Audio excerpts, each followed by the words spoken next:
Hi, I'm Christian from BOTB and we're sponsoring today's race because we have the brand new Honda Civic Type R available to win in our Dream Car competition. Tickets cost just £1.95 and there's also £50,000 cash as part of the prize. At BOTB we've surprised over 600 winners and you could be next. Enter now at botb.com and I could be surprising you on Tuesday. One track, two cars and a stopwatch. It's a 5th gear shootout and this time it's old versus new in a fastest over the line challenge. Back in the 90s the NSX was an awesome showcase from Japan. A V6 mid-engine supercar was like nothing we'd ever seen from Honda when it arrived in 1990. A lightweight aluminium chassis, Honda's legendary VTEC technology, all combined with some moderate input from a certain Mr. Ayrton Senna. Honda stopped making the original NSX in 2005, and this is one of the very last cars off the production line. But can a modern hatch, one with proper seats and room in the back for a trip to IKEA, actually take on a supercar we lusted after 20 years ago? Well, just look at these stats. Would you believe the new Civic Type R looks like it's packed in enough punch to take on its ancestor, and at just a fraction of the price?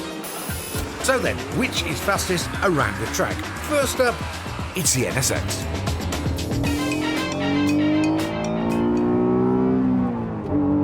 How lovely is that? Where you can hear the induction noise. Do you know what? I've never driven one before. The chassis is gorgeous. It's supple yet stiff enough. The steering's beautiful. I mean, really lovely.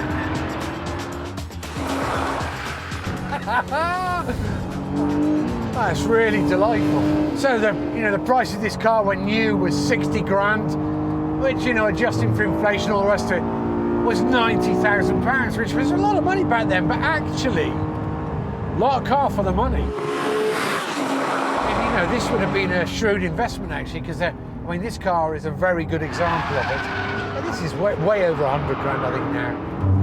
I suppose the most trick thing this has got is one of the first production cars to have a fly-by-wire throttle. And when Gordon Murray was working for McLaren, designing the McLaren F1, he used one of these as his daily drive. I remember hearing an interview where he said he was really impressed with the usability of this car and the visibility, and that's something he tried to incorporate into the legendary McLaren F1. It's a very, very lovely car to drive, and the way it points into a corner, it's really beautiful. 120 mile an hour now, nearly 140. You know what, the brakes are grumbling a bit. I need to be a bit gentle with the old car. So I wonder what sort of lap time she's going to do. Right, focus, let's get ready.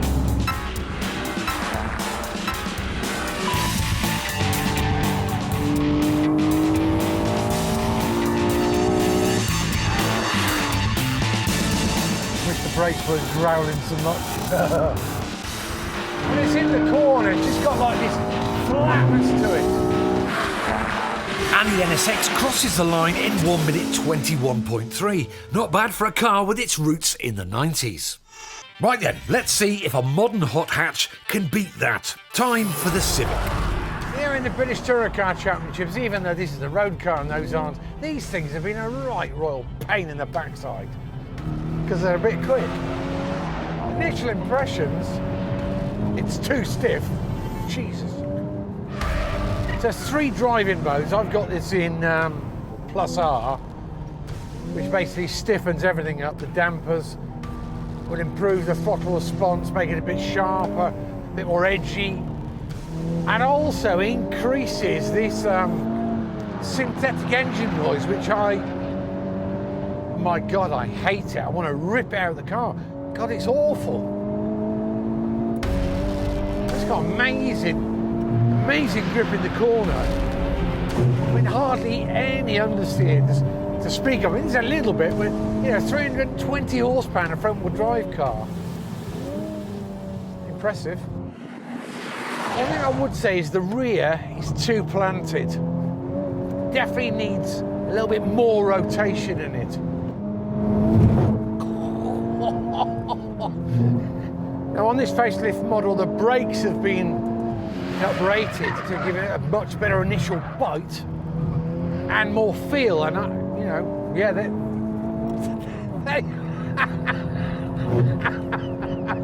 they have, but the thing's too stiff. You know, the rebound damping's been wound up too much. That's what makes it pump. Touring cars don't even hop like this.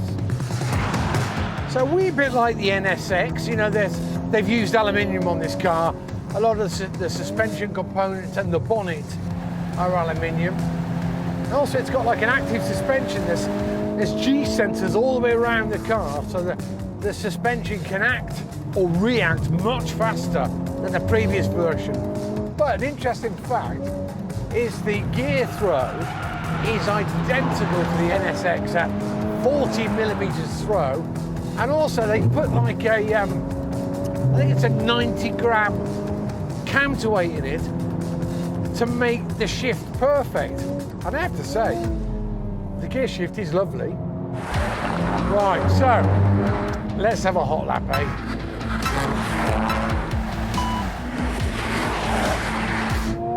Oh, you fighter.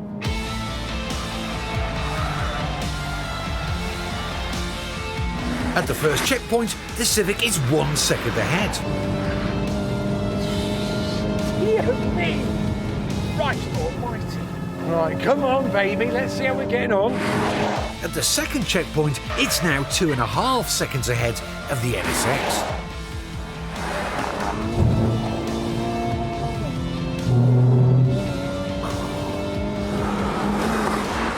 Good job I haven't got any fillings.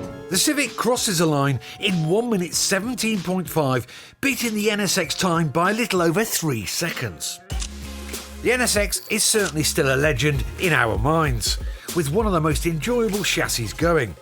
However, modern suspension and improvements in brake technology have given the Civic the edge. You can now get classic supercar levels of performance from a hatchback. Don't forget, if you like what you see, remember to click subscribe to the Fifth Gear YouTube channel to be first to see our latest content, and maybe drop us a comment below if there's a shootout that you want us to do. For your chance to win that amazing Honda Civic Type R, head over to BOTB.com right now and get your tickets. All our cars are brand new and come with £50,000 cash in the boot. Best of luck.